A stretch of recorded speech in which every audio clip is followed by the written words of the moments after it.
Amid the pandemic, the role of buying groups and cooperatives is taking on more importance than ever for independent distributors. One of the most well-known buying groups in this space is AD, which has been very busy recently supporting its more than 800 member owners, while also hosting several virtual events and finalizing a merger with PVF buying group Delta Distributors. In this episode of 5 Minutes with ID, we chat with Jack Templin, who is president of AD's Electrical and Industrial Business Unit and Chief's Program Officer. All right, Jack, well, buying groups and cooperatives have always played a key role in empowering independent industrial distributors, but I have to think that role has grown far larger since the pandemic set in. So as the largest contractor and industrial products wholesale buying group in North America, take me through what this year has been like for AD, at least on the industrial side, in terms of helping out your members during such a difficult year for the industry.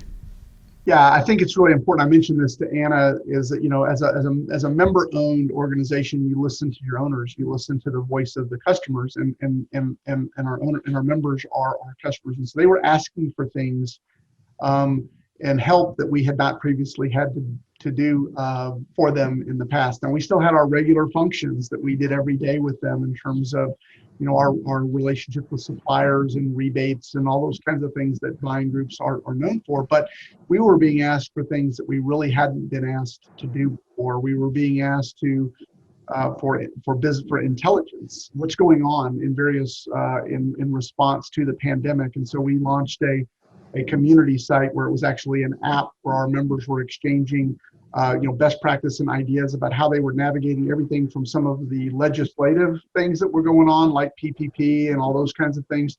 But at the same time, how do I operate a warehouse and keep people safe? How do I implement curbside service for the first time? And so the community site was extremely effective, and we went from concept to launch in about 48 hours of having an app that our members could go on and use and share information about how they were navigating. So facilitating that networking, which has always been, really important part of our value to our members, but we had to do so differently. And so the community site was one. And then we also started curating web articles.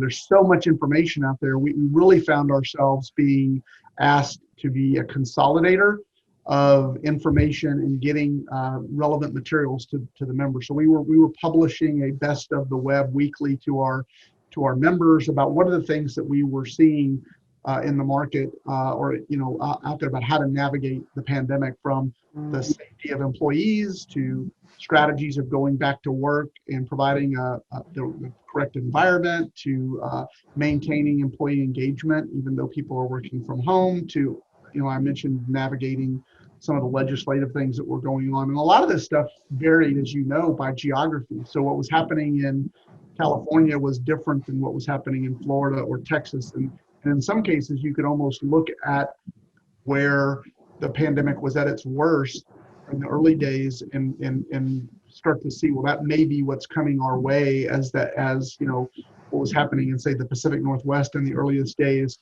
That didn't reach the Midwest until 45 days later or 60 days later. And so there was a lot of information that was required.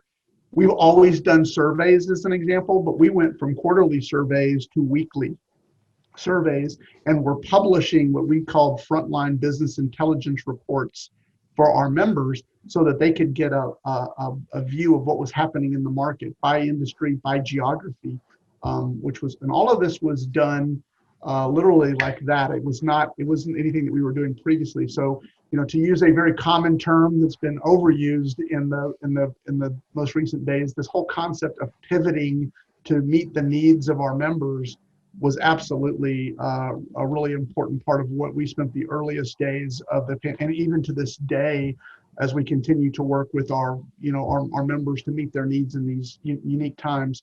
Another thing that we did with our members was we negotiated with some of our suppliers to get what we called more time to pay, because there were end user customers that were shut down and they weren't paying their bills to our members, and our members therefore were having, they couldn't pay because they weren't paid. And so there was a whole kind of a challenge around that. And we went to our supplier partners and asked them for help on behalf of our members in terms of weathering this storm. That is not something that was typically we would do in a normal year, but it was extraordinary, circumstances. And so these were a lot of things that were new in 2020 that were a direct impact of the pandemic. I would tell you one more thing that I missed is that we actually for our industrial customers, for our industrial members, they have established supply chains for PPE. But if you can imagine in our electrical or in our plumbing or in our gypsum supply or building materials division, as an example, these are distributors that don't deal in PPE often. And so we became a clearinghouse for sourcing, and in some cases actually bought product on behalf of members. We brought in truckloads of hand sanitizer in the early days. This is AD did this. Now our industrial members had sources of supply for that, but our other divisions were like, where do I get this stuff? And so we were able to marshal the relationships that we had and the resources we had to help secure sources of supply for things that maybe they weren't used to getting normally. And it's a role, quite frankly, that we had never really been in before in terms of doing that, but we were just glad to be able to answer the request for assistance.